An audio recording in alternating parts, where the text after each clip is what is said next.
Why is cocaine so addictive? What makes cocaine such an addictive drug? Well, first off, understand the stigma around cocaine. The crazy part about cocaine as a drug is the stigma around cocaine is that it's a safe drug, that it is a party drug, it's a rich person's drug, that it is a drug that nobody abuses. And in fact, successful people do this drug, such as rock stars, movie stars, successful business people. You see Scarface, everybody loves a good villain. Cocaine does not come off and is not portrayed as a dangerous, scary drug, and that alone can entice you to using this drug, which people don't realize how addictive cocaine is. If you're new to the channel, hit the like and subscribe button. So now that you have this stigma out of the way, that this is this fun, loving, excitement drug, and you're gonna do it now for the first time, if you have never done cocaine before, this is the scariest part of it, which makes it addictive. You do a line of cocaine, and the first thing that happens is in about a minute, your brain starts producing a massive amount of dopamine. Dopamine is the feel-good, mood, just neurotransmitter, just excitement on top of the world. I mean, the scary side effect of cocaine is that it makes you feel amazing. It takes away your anxiety. It gives you big mood energy. You have all the confidence in the world. You have no fear of rejection. I mean, depression is a way you are solving the world's problems. You literally feel unstoppable. So it has produced this massive amount of dopamine. It also is producing serotonin, which is a mood stabilizer. So serotonin is what it keeps you just stable of, not too happy, but not too depressed, not angry, not mad. It is that mood stabilizer. So your brain is now producing these two neurotransmitters at a massive amount to the point that your brain now starts to realize that it is not absorbing this at all. In fact, it keeps building up and it's not being absorbed.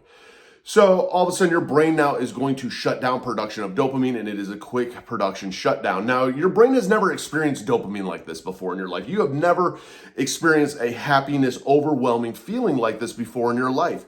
Little things in life can create dopamine, just even from, a happy stimulant, visual stimulation happening can produce a little bit of dopamine. Well, you've just introduced something that produces this massive amount of dopamine that is unreal. Now all of a sudden, that 15, 20 minutes starts leaving your system because you're no longer producing this. And guess what it's followed by? It's followed by depression. It's followed by sadness. It's followed by emptiness. Your mood goes down the tube. You start to get upset. You start to get irritated. And you know that you were just happy a few minutes ago, and your brain knows what made you happy was this massive amount of dopamine, was this drug, and that's what it's relating it to. And your brain literally reprograms itself to relating almost happiness and producing a lot of happiness through this drug and the dopamine that it produces. And now there's a progressive tolerance that happens, and that is the more and more that you are using cocaine, the more and more your tolerance happens to hitting that same feeling is taking more and more of this drug to do. And next thing you know, you are slowly becoming addicted to this drug.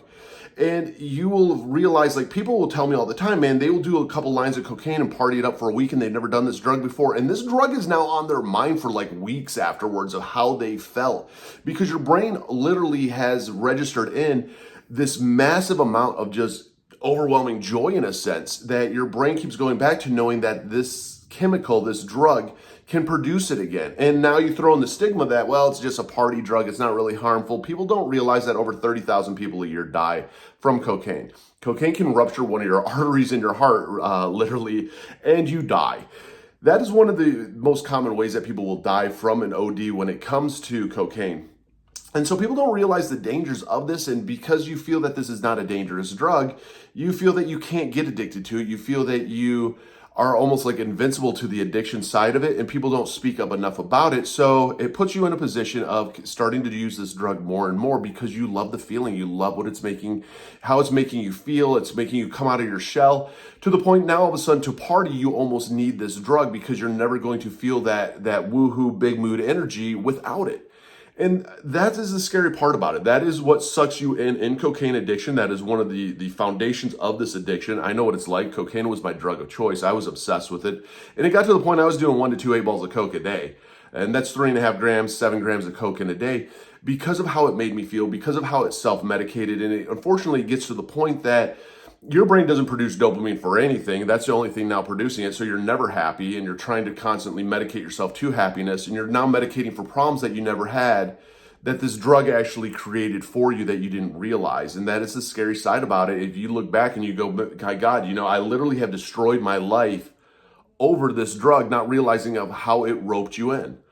And I can tell you this, man, it is a fight to get sober from cocaine. It is a battle to get sober from cocaine, but it is worth it. And it is one day at a time. It's finding out what works for you. If you haven't hit the like and subscribe button, hit the like and subscribe button, comment down below, because that's why I do these videos, is the more to share. I'm not an expert when it comes to this. I like to share through testimony, through my experiences, through my stories, because how I got sober is not how everyone else is going to get sober. We all get sober our own different ways. You're going to find what works for you. And that's what it's about, man. Whether it's inpatient rehab, whether it's outpatient rehab, I have links down below to NA and AA. Find what works for you, because what worked for me may not work for you. But trial and error, never giving up, giving it the same energy and intensity that you gave it to get high. When you give that same energy into getting sober and getting clean, you'd be amazed at what happens. And everything that cocaine has destroyed in your life, taken away from you in your life, you get back, and you get it back 10 times. I mean, it's amazing how you can rebuild your life, but you have to give it that energy. So for the ones out there that are going through it right now, I am proud of you. Don't give up. It does get better. It is worth it. It is a fight, but you got this. So don't give up. I believe in you.